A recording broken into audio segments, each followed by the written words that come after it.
There comes a moment, quiet, almost imperceptible, when the act of saving others begins to feel like drowning, when every attempt to mend, to soothe, to fix, becomes a mirror reflecting your own unhealed wounds.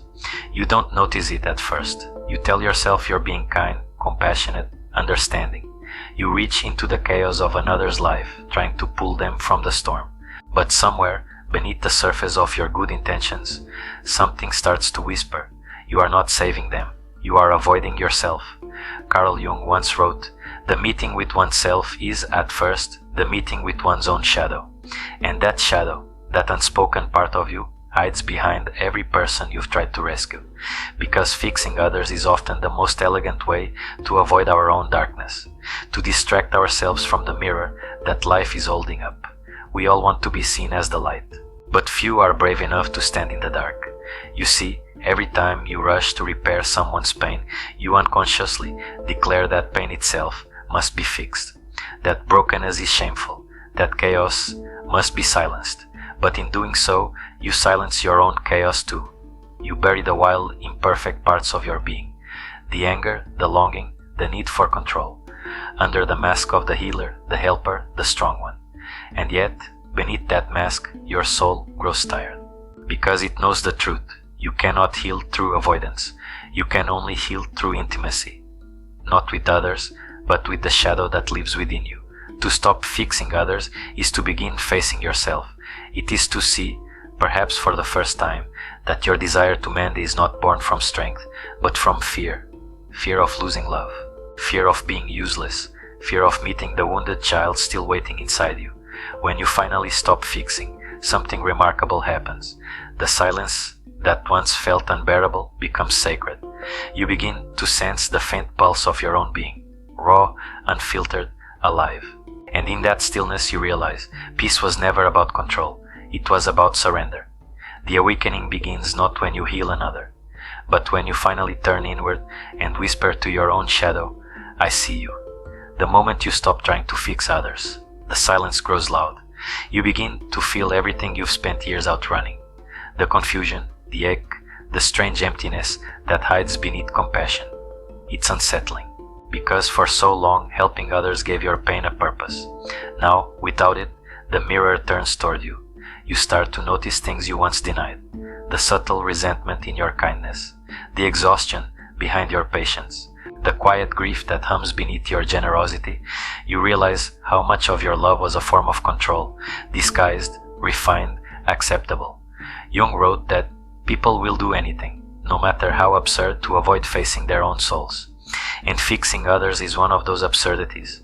It feels noble, even holy, but beneath the surface, it is often a kind of escape, a beautiful avoidance dressed in virtue. You help because you fear being helpless. You advise because you dread your own uncertainty. You soothe others because their silence echoes your own. We live in a culture that worships positivity, the polished smile, the quick fix, the relentless optimism. But in that brightness, something sacred is lost. We forget that light without shadow is blindness, that healing without honesty is just illusion. When you look into the mirror of another's suffering, what you see reflected back is your own. And so, rather than face it, you rush to fix it. You become the savior, the listener, the problem solver, not because you are whole, but because you are afraid to be seen as broken. And yet, the more you suppress your darkness, the louder it becomes. You sense it in the quiet moments, when the world falls asleep and your thoughts wander. That inner voice, faint but unyielding, asks, if no one needed saving, who would you be? You see, repression is not peace. It is a locked door in the soul, and every time you deny your pain, you feed the shadow that lives behind it. The more you reject your anger, the more it hides in your kindness. The more you deny your need, the more it disguises itself as generosity. Until one day, you no longer know which parts of you are real, and which are performances you built to feel worthy. That's the hidden cost of denial. It fractures you. You become split between the person you show to the world and the one you hide from yourself. And this fracture, this subtle dishonesty of the heart, is what Jung called the neurosis of modern life. We live outwardly, perform outwardly, love outwardly, yet remain strangers to our own depths. But the soul doesn't forget. It waits. It waits for the day when your false peace collapses, when your light flickers and the shadow steps forward saying, "Now, will you listen?" That's when the real work begins, when the noise of fixing others gives way to the silence of self-confrontation. You start to feel the rawness of being human again, the anger, the grief, the longing, the fear. All the emotions you once medicated through caretaking now return, asking to be felt, not fixed. It is a dark night of the soul, a time when the inner world feels chaotic and nothing you once relied upon brings comfort. But within that darkness lies truth, unfiltered, unvarnished, essential. Because only when the false self breaks apart can the real one begin to breathe. And that breath, that trembling moment of honesty, is the bridge to revelation. There is a moment in every journey of awakening when the shadow stops chasing you and begins to speak. It doesn't roar or rage, it whispers. And what it whispers is not condemnation, but truth. You see, for most of our lives we've been taught that goodness means light, clarity, purity, virtue, and darkness means sin, corruption, failure. But Carl Jung saw deeper. He understood that light without darkness is not wholeness, it is delusion. He wrote, "One does not become enlightened by imagining figures of light, but by making the darkness conscious. To make the darkness conscious, that is the work. Not to destroy it, not to purify it, but to see it. To see the envy, the anger, the selfishness, the fear, not as moral failures, but as parts of the soul that have been exiled. Every trait you judge in another is a fragment of yourself waiting to be acknowledged. Every irritation is a reflection. Every resentment is a mirror. When you stop fixing others, you begin to recognize that what you wanted to fix was always within you. You cannot heal what you refuse to see, and so long as you divide yourself into good and bad, you will remain at war with your own nature. That's why so many seekers never find peace, because they mistake repression for virtue. They try to amputate their darkness instead of integrating it. But integration is the essence of Jungian thought. To integrate the shadow is to reclaim your humanity, to allow the fullness of who you are to exist without shame. It is to see your rage and say, "You are part of me." To face your jealousy and say, "You too belong." To stand before your inner chaos and whisper, "I will no longer reject you." In that moment, something extraordinary happens. The split within you begins to dissolve. You start to understand that the shadow was never your enemy. It was your teacher. It held the power you disowned, the creativity you feared, the boundaries you never set. Everything you admired in others and everything you despised, both were buried there, waiting for your return. This is the revelation. Wholeness does not mean perfection, it means union. The sacred marriage of opposites, light and dark, order and chaos, compassion and rage. Jung called it individuation, the process of becoming who you truly are, beyond the masks and moral postures. It is not an escape from conflict, but a reconciliation of it. It is the moment you stop living from borrowed ideals and begin to live from your own depth. And when you begin to live this way, something shifts in how you see others. You no longer need to fix them, because you understand that what disturbs you in them is merely a reflection of what remains unresolved in you. Compassion becomes cleaner. Love becomes freer. You stop projecting your wounds onto others and start owning them. The ego resists this work because it thrives on control, on being right, being good, being superior.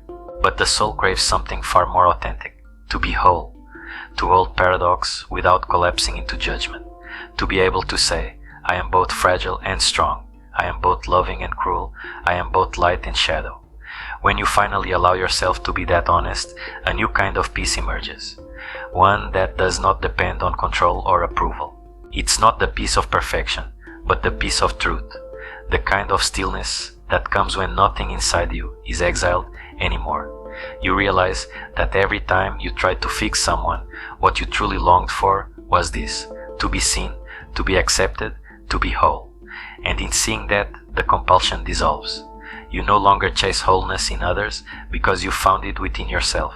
This is the quiet miracle of the inner work, not salvation, not transcendence, but integration. The moment when the light and the shadow look at each other and at last say yes. When the revelation settles, when the mind grows quiet after the storm, the question arises: how do I live this truth? How do I carry the shadow without letting it consume me? How do I remain whole in a world that demands fragments? This is where transformation begins, not in theory, but in practice. To integrate the shadow is not to romanticize darkness, nor to indulge it. It is to walk with awareness, humility, and courage. It is to live as one who has looked into the abyss and returned with gentleness. The first act of transformation is awareness. To notice when your urge to fix others returns, because it will. The habit of saving runs deep. It's woven into your identity. When you feel it rise, pause. Ask yourself, what part of me am I avoiding right now?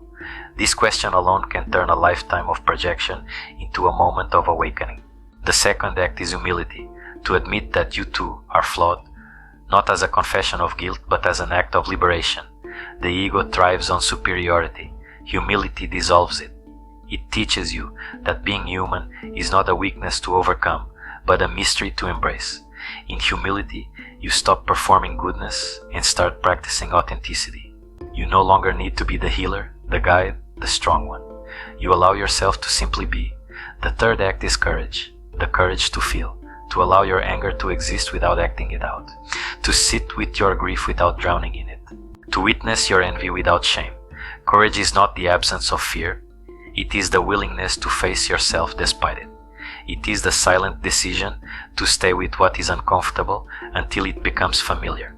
When you live this way, relationships begin to shift. You stop rescuing people from their pain and start respecting their path. You understand that growth cannot be imposed. It must be chosen. You learn to hold space, not control outcomes, to listen without needing to correct, to love without needing to fix.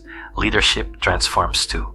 True leadership, Jung would say, is not the domination of others, but the mastery of self. It is the ability to confront one's own darkness so that it does not unconsciously rule others.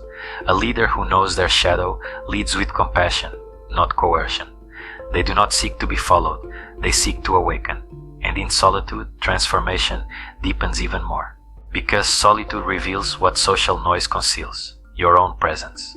When you stop filling the silence with other people's pain, you begin to hear the quiet language of your own soul. You discover what truly nourishes you. Not applause, not usefulness, not validation, but alignment. To live in alignment is to live in truth, even when it costs you comfort. Slowly, life becomes less about managing impressions and more about maintaining it inner clarity. You stop saying yes when your soul means no. You stop explaining your worth to those who cannot see it. You stop trying to be understood and begin to understand yourself. And paradoxically, as you become more whole, you grow softer. Not because you've lost your edge, but because you no longer need armor. The walls built from constant caretaking begin to crumble. You meet people not from a place of control, but from presence. You no longer demand that others be light all the time, because you have learned to hold your own darkness with love. This is the quiet power of integration. To carry your shadow with grace, to act from understanding instead of impulse, to love without needing to save. Transformation does not make you invincible, it makes you real. And in that reality there is a kind of peace that no illusion can touch. A peace born not from control, but from acceptance. There comes a morning, quiet, unremarkable, when you realize that peace no longer feels like an achievement. It feels like breathing, like standing at the edge of yourself and finding no war inside. You haven't conquered your shadow. You've befriended it. And in that friendship, life begins to feel different. Not lighter, but truer. The people you once tried to fix, you now simply love. Their chaos no longer provokes your fear. Their sadness no longer awakens your need to rescue. You can stand beside their pain without losing yourself in it, because you have faced your own. Carl Jung Philosophy reminds us that the journey to wholeness is not about becoming pure, but about becoming complete. It is not the triumph of light over darkness, but their reconciliation. You are not meant to erase the shadow. You are meant to illuminate it softly, from within. And when you do, something sacred echoes through your being. You begin to see beauty in imperfection, strength in surrender, wisdom in pain. You understand what Marcus Aurelius meant when he wrote, "The impediment to action advances action. What stands in the way becomes the way." Because now you see, the very thing you resisted was your teacher all along. Your anger taught you boundaries. Your grief taught you depth. Your envy taught you desire. Your fear taught you humility. Every shadowed part of you carried a lesson, waiting for acknowledgement. This is the still point of the inner journey, where judgment turns to understanding and resistance turns to grace. You realize that what you called darkness was never evil. It was simply unloved. So you stop fighting, you stop fixing, you start listening. And as you listen, the noise of the world fades, the desperate need to save, to be right, to be seen. It dissolves into something quieter, a steady pulse of presence, a stillness that no chaos can touch. In that silence, you are finally home. Not in perfection, not in constant light, but in balance. The shadow walks beside you now, not behind, and together you move through life as one whole being, imperfect, aware, alive. Because peace, you've learned, is not the absence of darkness, but the acceptance of it.